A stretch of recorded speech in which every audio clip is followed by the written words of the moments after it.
मी व माझे पती ज्योतिबाराव फुले आम्ही दोघांनी मिळून शाळा सुरू केल्या व त्यानंतर मी भारतातील प्रथम महिला शिक्षिका झाले.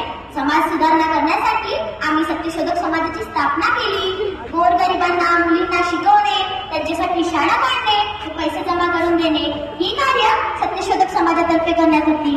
ही सर्व कार्यात मला ज्यांची खंबीरपणे साथ लावली ते म्हणजे माझे पती ज्योतिबाराव फुले. 1877 साली महाराष्ट्रात फार मोठा दुष्काळ पडला होता. त्या हकीकती आज ऐकल्या तरी अंगावर शहारे येतात.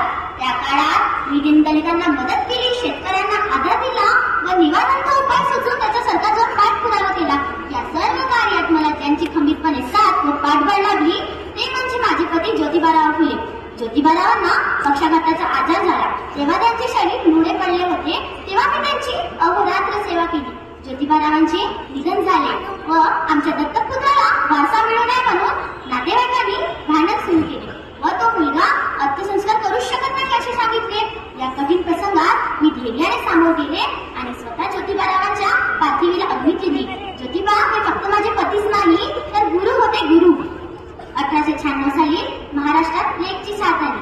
त्या काळात मी तळमळणाऱ्या मुलांना थोडे उचलून डॉक्टरपर्यंत नेत असत. ज्याच्यानंतर मृत्यू झाला त्याची साठवण करून प्लेग रोग कसा होतो याची माहिती